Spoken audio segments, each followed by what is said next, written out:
नमस्कार मित्रांनो, आपण कालच्या भागामध्ये नवी मुंबई महानगरपालिका अंतर्गत झालेल्या मेडिकल सोशल वर्कर या पदाचे प्रश्न पाहिले होते। त्यातील आजच्या भागामध्ये आपण भाग क्रमांक 2 पाहणार आहोत। यातील 21 ते 40 पर्यंतचे प्रश्न आपण आजच्या भागामध्ये पाहणार आहोत आणि यानंतर उद्याच्या व्हिडिओमध्ये 41 पासून ते 60 पर्यंतचे प्रश्न आपण तिसऱ्या भागामध्ये पाहणार आहोत। आजच्या भागामध्ये प्रश्न क्रमांक 21 1960 मध्ये सादर केलेल्या अहवालात कोणत्या समितीने भारतातील सामाजिक सुरक्षा विभागाची स्थापना करण्याची शिफारस केली होती? ऑप्शन बघा, मल्होत्रा समिती, 2 रेणुका समिती, 3 बलवंतराय मेहता समिती, 4 व्ही.टी. कृष्णमाचारी समिती। याच्यातील योग्य उत्तर असेल ऑप्शन क्रमांक 2 रेणुका समिती यांनी शिफारस केलेली होती।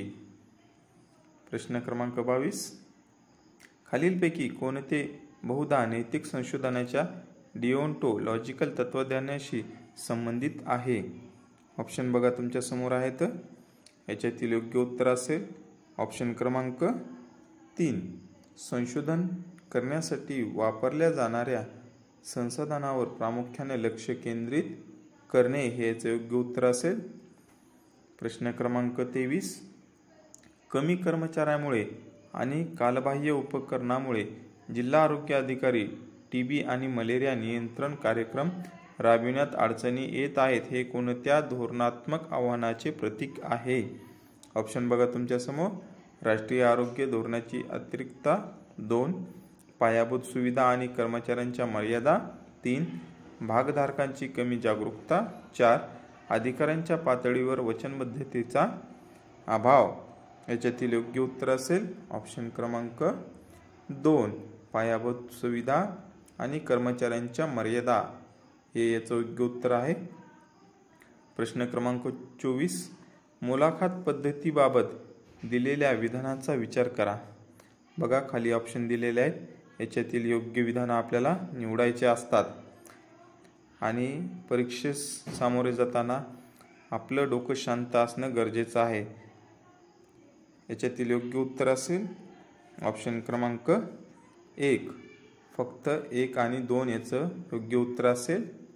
मित्रांनो, मुलाखत पद्धत विशेषतः सखोल तपासण्यासाठी योग्य आहे व ती मुलाखत घेणाऱ्या संदिग्ध प्रश्नाचे स्पष्टीकरण देण्यास अनुमती देते, याचं योग्य उत्तर असेल।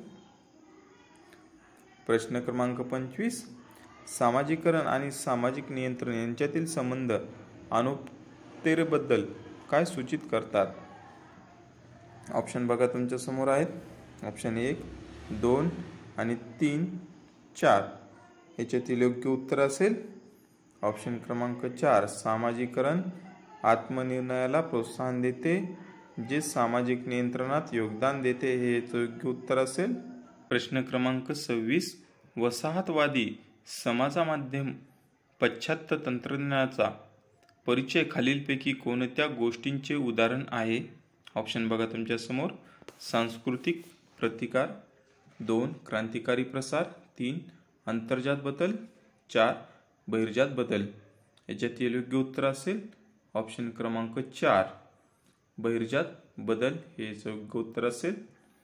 प्रश्न क्रमांक 27 पहा राष्ट्रीय आयोगाची निर्मिती उदाहरणार्थ अनुसूचित जाती, अनुसूचित जमाती, अल्पसंख्याकांसाठी भारताच्या कल्याणकारी प्रशासनातील खालीलपैकी कोणत्या व्यापक प्रवृत्तीचे सूचक आहे?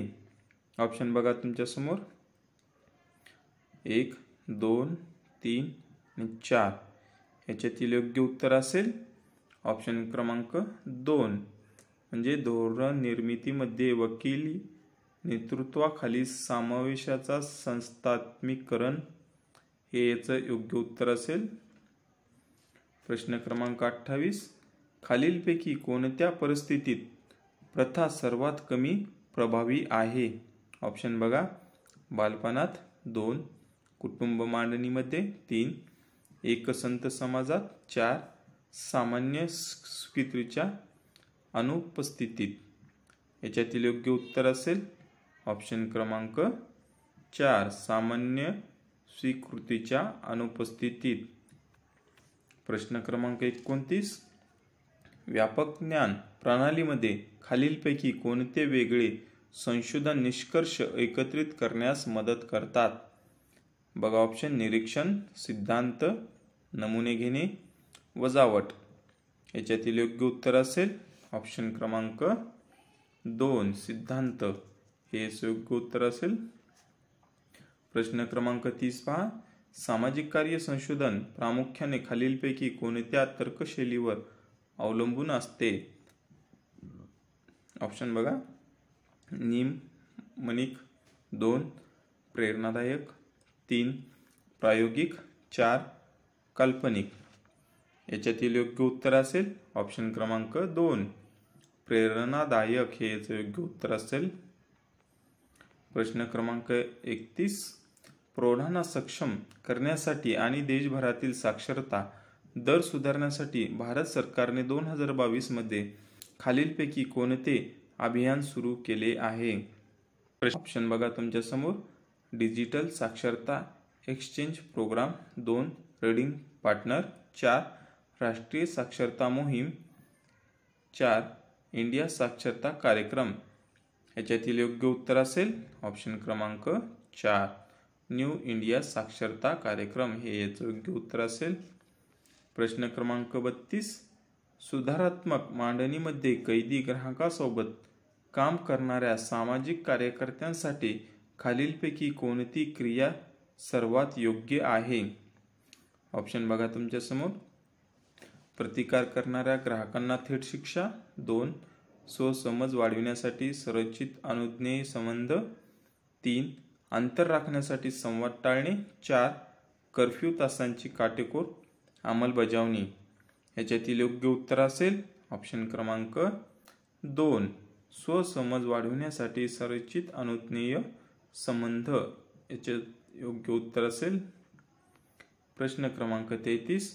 शाळांमध्ये गुन्हेगारीचा धोका असल्याने मुलांना आधार देण्यासाठी सामाजिक कार्यकर्त्यांसाठी खालीलपैकी कोणते सर्वात योग्य आहे? ऑप्शन बघा तुमच्या समोर आहेत. ऑप्शन 1, 2, 3 व 4.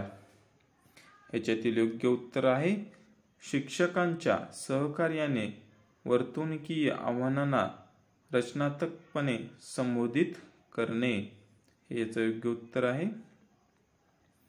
प्रश्न क्रमांक 34 पहा.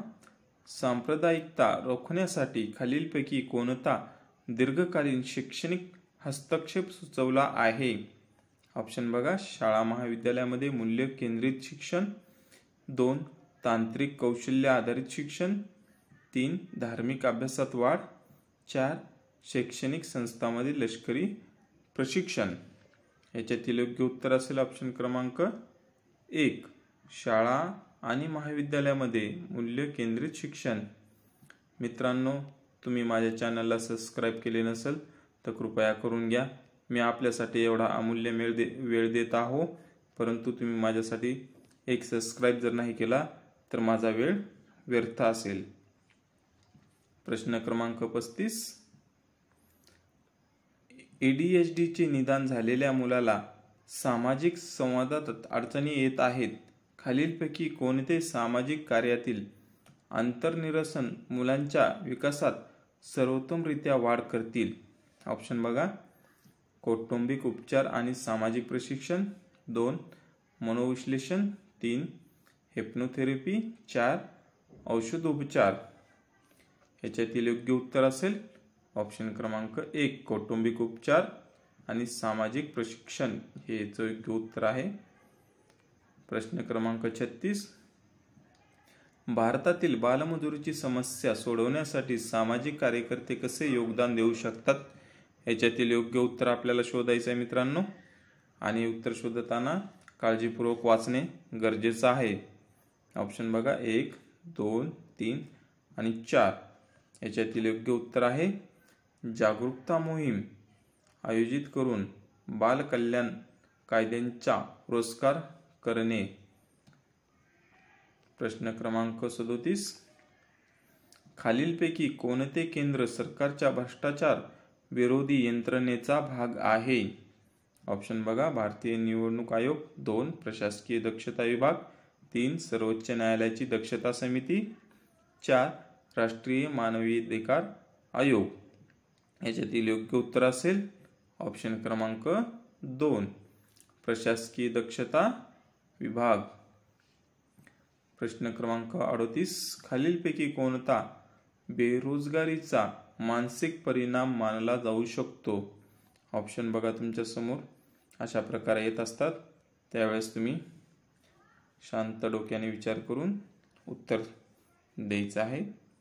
याच्यातील योग्य उत्तर असेल ऑप्शन क्रमांक 1 उत्पादन क्षमता आणि आत्ममूल्यांचा अभावामुळे एक व्यक्ती गुन्हेगारी वर्तन करतो. हे योग्य उत्तर असेल.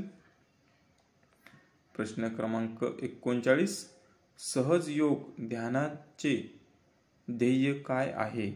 ऑप्शन बघा, तणाव कमी करणे. 2 वाढलेली शारीरिक शक्ती. 3 स्वतःची जाणीव आणि आध्यात्मिक उत्क्रांती. 4 सुधारित मानसिक एकाग्रता. याच्यातील योग्य उत्तर असेल ऑप्शन क्रमांक 3 स्वतःची जाणीव आणि आध्यात्मिक उत्क्रांती. प्रश्न क्रमांक 40 पहा, पर्यावरणीय ऱ्हासाच्या समस्येत खालीलपैकी कोणते योगदान देते? ऑप्शन बघा, सांडपाणी व्यवस्थेत घट.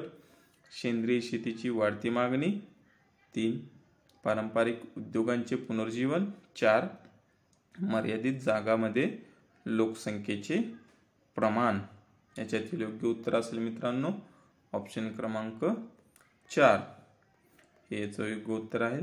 मित्रांनो, तुम्ही माझ्या चॅनलला लाईक आणि शेअर करायला विसरू नका. आजच्या भागामध्ये इथेच थांबूया. धन्यवाद.